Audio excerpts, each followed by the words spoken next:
Hello, എന്തൊക്കെയുണ്ട് വിശേഷം? സുഖമാണോ എല്ലാവർക്കും? ദേ ഇന്ന് നമ്മുടെ കൂവ കിളയ്ക്കുക കേട്ടോ. കിളച്ചിട്ട് ഇപ്പോൾ 2 ദിവസമായേ, കുറച്ച് ദിവസമായി കേട്ടോ. അപ്പോൾ നിങ്ങളെ കാണിക്കാൻ വേണ്ടിയിട്ട് ഞാൻ അങ്ങനെ വീഡിയോ എടുത്ത് വെച്ചതായിരുന്നു കേട്ടോ. അപ്പോൾ നമ്മളെ പറമ്പത്ത് ഉണ്ടായതാണ്. അതിന് പ്രത്യേകിച്ച് വളങ്ങളൊന്നും നമ്മൾ ചെയ്യുന്നില്ല കേട്ടോ. നമ്മൾ കാര്യമായിട്ട് ശ്രദ്ധിക്കുന്നില്ല.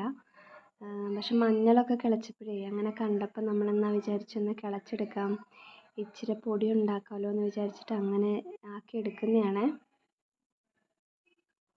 ഇത് കിളച്ച് നമ്മൾ അതിൻ്റെ ഇതെല്ലാം വിത്തൊക്കെ എടുത്തിട്ട് നമ്മളങ്ങനെ ഇട്ടേക്കുക കേട്ടോ. ഇത് കുറച്ച് കിട്ടിയുള്ളേ, അങ്ങനെ കാര്യമായിട്ട് വണ്ണമൊന്നുമില്ല കേട്ടോ. അതിൻ്റെ വളങ്ങളൊന്നും ചേർക്കാത്തത് കൊണ്ടായിരിക്കും അങ്ങനെ വണ്ണമൊന്നുമില്ലേ.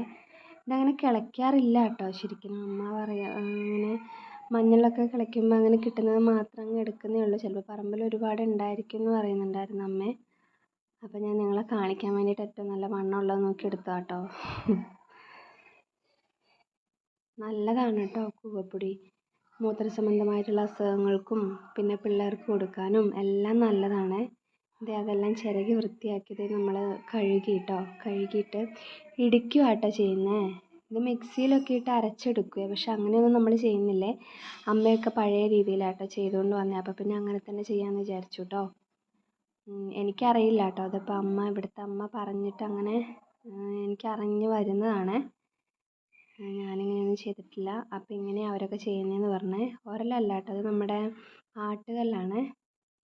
അതിൻ്റെ അകത്ത് വെച്ച് ഇടിച്ചെടുക്കുന്നതാണ്. ഇടിച്ചിട്ട് നമ്മൾ ആ ബക്കറ്റിലോട്ടിട്ട് ഒന്നും കൂടി ഇത് നമ്മൾ ഇടിച്ചു കേട്ടോ. ഇതിൻ്റെ ചണ്ടി എന്ന് പറയില്ലേ, അത് നമ്മൾ വെള്ളത്തിൽ കലക്കിയിട്ട് അതാക്കി എടുത്തിട്ട് പിന്നെ ഒന്നും കൂടി ഇടിച്ചു. അപ്പോൾ കുറച്ചും കൂടെ കൂടുതൽ അതിൻ്റെ ഇതുണ്ടാവും എന്ന് പറഞ്ഞിട്ട് അങ്ങനെ ചെയ്തതാണ്. ഇത് കണ്ടോ. പിന്നെ നമ്മളൊരു തുണി കെട്ടിയിട്ട് അത് അരിച്ചെടുത്തു കേട്ടോ. അരിച്ചെടുത്ത ആ വെള്ളം കേട്ടോ ഇത്. എന്നിട്ട് നമ്മൾ കുറച്ച് സമയം ഒരു 3-4 മണിക്കൂർ അങ്ങനെ വെക്കുക അനക്കാതെ. അങ്ങനെ വെക്കുമ്പോൾ അതിൻ്റെ വെള്ളം ഊറി വരും കേട്ടോ. ആ വെള്ളം നമ്മൾ ഊറ്റി കളഞ്ഞിട്ട് ബാക്കിയുള്ളത് കേട്ടോ ഒരു മട്ട് പോലെ ഇത്തിരി കിട്ടുള്ളൂ കേട്ടോ, കുറച്ചേ ഉണ്ടാവുള്ളൂ. കണ്ടോ ആ വെള്ളം എടുക്കുകയാണ്. ആ വെള്ളം കളഞ്ഞു കേട്ടോ. ബാക്കിയുള്ളതാട്ടോ നമ്മൾ പിറ്റേ ദിവസം രാവിലെ വെയിലത്തിടാൻ വേണ്ടിയിട്ട് അതിന് അങ്ങനെ നമ്മൾ സ്പൂണും കൊണ്ട് ആക്കി എടുക്കുന്നതാണ്. വെയിലത്തിട്ട് നന്നായിട്ടൊരു 2-3-4 ദിവസം മതി കേട്ടോ.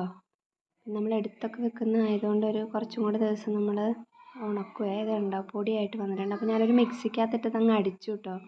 അപ്പോൾ നല്ല പൗഡറായിട്ട് നമുക്ക് കിട്ടും കേട്ടോ.